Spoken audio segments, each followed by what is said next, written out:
시청자 여러분 안녕하십니까? VOA 뉴스입니다.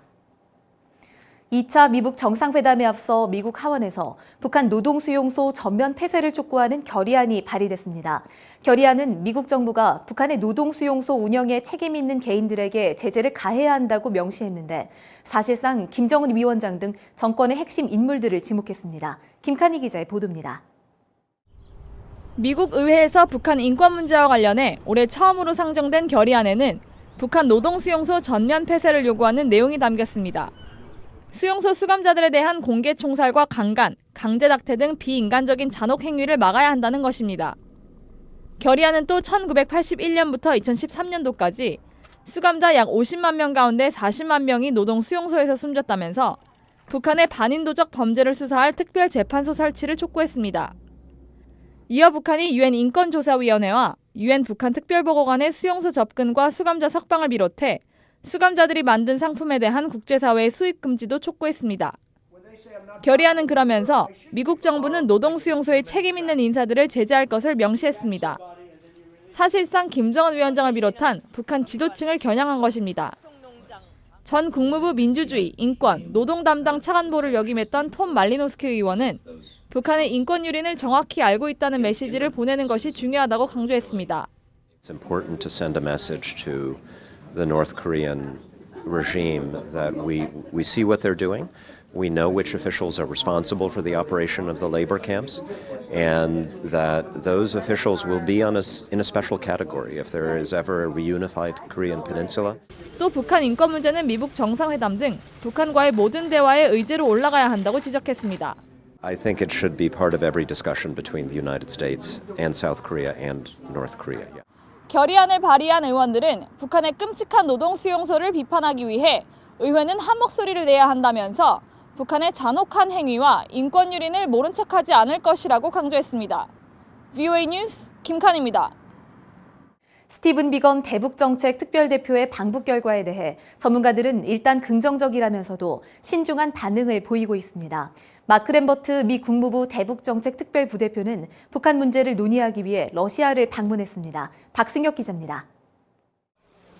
스티븐 비건 국무부 대북 특별대표가 실무 협상차 북한을 다녀온 직후 국무부는 완전한 비핵화와 관계 정상화 등 1차 미북 정상회담 합의 내용의 진전 방안을 논의했다고 밝혔습니다.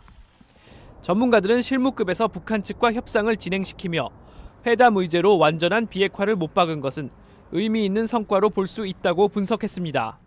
What's notable to me is that the State Department, has described the achievements and focus of the agenda as complete denuclearization, normalization of relations, and peace on the Korean Peninsula. And that is a striking ordering that reflects U.S. priorities. 스나이더 연구원은 싱가포르 합의에서 3순위로 밀렸던 비핵화가 국무부 발표 자료에서는 맨 앞에 나왔으며 북한이 아직 이를 부정하지 않고 있는 점을 눈여겨봐야 한다고 말했습니다. 또 다른 전문가 역시 비건 대표가 카운터파트인 김혁철 전 대사와 만나 회담한 것은 중요하다고 지적했습니다. To me, it's good news. It means that they're talking substance, and I know that Steve wants to get to a position where there's some sort of agreement on reciprocal steps both sides would take. That's the way forward if you're going to make progress. 그러나 비핵화로 이어지지 않는다면 아무 의미가 없다는 경고도 나옵니다. The question is, can they establish a process that keeps us moving toward denuclearization?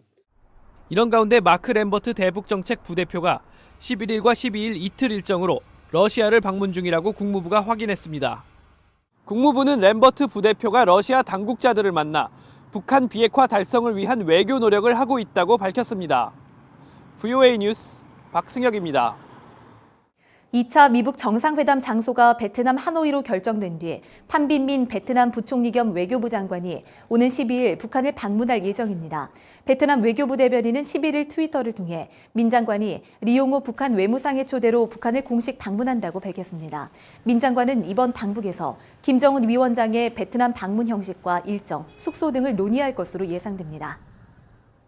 2차 미북 정상회담에서 미국은 북한의 인권 문제를 제기하고 북한은 인권 문제를 유엔과 협력하겠다고 약속해야 한다고 토마스 오헤아 퀸타나 유엔 북한 인권 특별 보고관이 말했습니다. 퀸타나 보고관은 11일 VOA와의 인터뷰를 통해 북한은 유엔 인권사무소와 협력을 시작해야 한다며 이같이 밝히고 유엔은 북한의 기술적인 지원 제공과 개선이 필요한 인권 분야를 알려주는 등 협력을 할 준비가 돼 있다고 밝혔습니다.